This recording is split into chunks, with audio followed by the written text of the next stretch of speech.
বাংলাদেশের অন্যতম প্রাচীন ব্যাংক।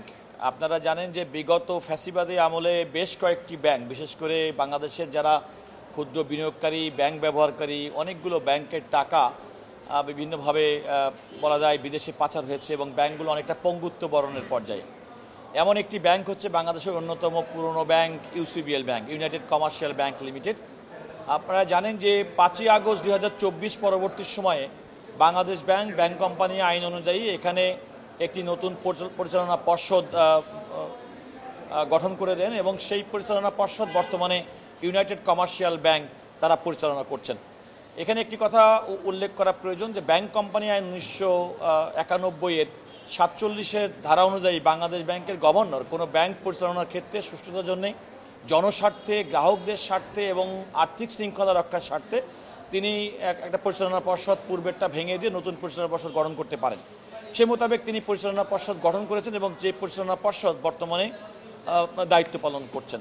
পরিচালনা পর্ষদ আগামী 31শে জুলাই অর্থাৎ একদিন পরেই যে বার্ষিক সাধারণ সভা, সেই বার্ষিক সাধারণ সভায় সাধারণ গ্রাহক এবং সাধারণ বিনিয়োগকারী এবং আমানতকারীদের উপস্থিতিতে অনুষ্ঠিত এই বার্ষিক সাধারণ সভায় বেশ কয়েকটি সিদ্ধান্ত গৃহীত হবে। তার মধ্যে এই ব্যাংকের দুরবস্থা কাটিয়ে ওঠার জন্য দুইটি গুরুত্বপূর্ণ সিদ্ধান্ত তারা গ্রহণ করেছেন, যেটি ওই এজিএমে উপস্থাপন করা হবে।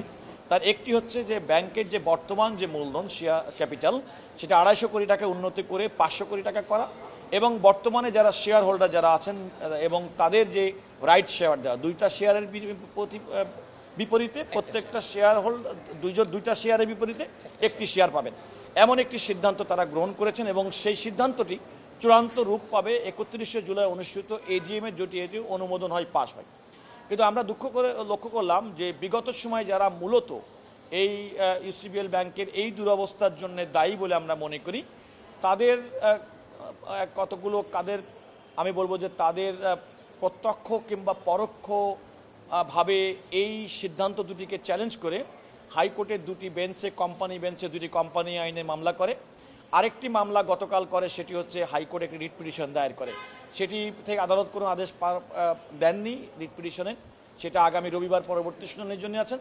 কিন্তু গত পরশুদিন 27 তারিখে দুটি কোম্পানি বেঞ্চ আগামী 31শে জুলাই 2025 তারিখে ইউনাইটেড কমার্শিয়াল ব্যাংক বাংলাদেশের যে বার্ষিক সাধারণ সভা, তার সাধারণ সভার কার্যকারিতা স্থগিত ঘোষণা করেন।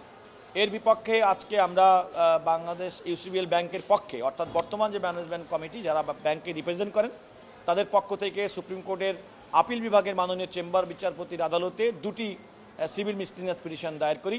আমি ব্যাংকের পক্ষ থেকে এই মামলাতে উপস্থিত আইনজীবী হিসেবে নিযুক্ত ছিলাম।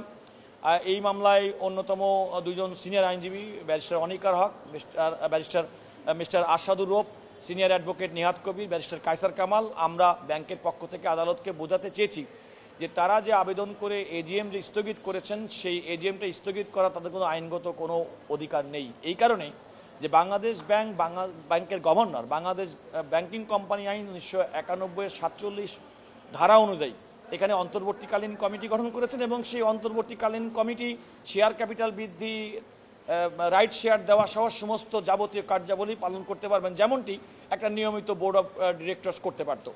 আদালতের বিপরীত পক্ষে আমি বলবো যে আমাদের সিনিয়র আইনজীবী জনাব Zainul Abedin, mister Mahbuddin Khokon, mister Mushtaq Ahmed Chowdhury, mister Ejaz, তারা উপস্থিত ছিলেন। আমাদের উভয় পক্ষের শুনানি শেষে আদালত অর্থাৎ মাননীয় চেম্বার বিচারপতি মাননীয় ম্যাডাম জাস্টিস ফারা মাহবুব গত 27 তারিখে হাইকোর্টের দুটো কোম্পানি কোর্টে 31শে জুলাই 2025 তারিখে ইউনাইটেড কমার্শিয়াল ব্যাংকের যে বার্ষিক সাধারণ সভার উপর যে স্থগিতাদেশ দিয়েছিল সেটি স্থগিত করেছেন।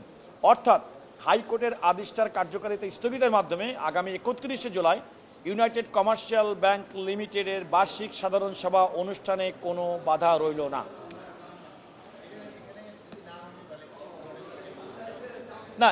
এখানে প্রথম কথা হচ্ছে যে ওনারা যে কথাটি বলেছেন সেই কথাটি তো আমরা বলেছি যে বাংলাদেশ ব্যাংক কর্তৃক নিযুক্ত অন্তর্বর্তীকালীন কমিটি সমস্ত দায়িত্ব পালন করবে, যেটি নিয়মিত কমিটি করতে পারত।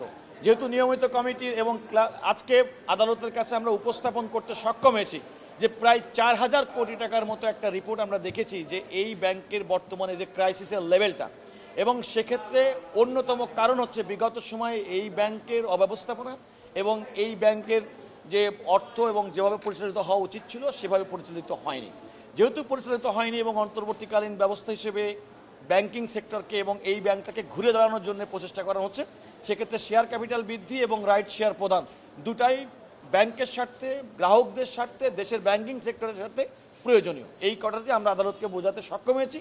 এই কারণে মাননীয় বিচারপতি, আপিল বিভাগের চেম্বার জাজ বিচারপতি, উনি আমাদের হাইকোর্টের আদেশের উপর স্থগিতাদেশ দিয়েছেন। অর্থাৎ আগামী 31শে জুলাই 2025 এই ইউসিবিএল ব্যাংকের বার্ষিক সাধারণ সভা অনুষ্ঠিত হবে।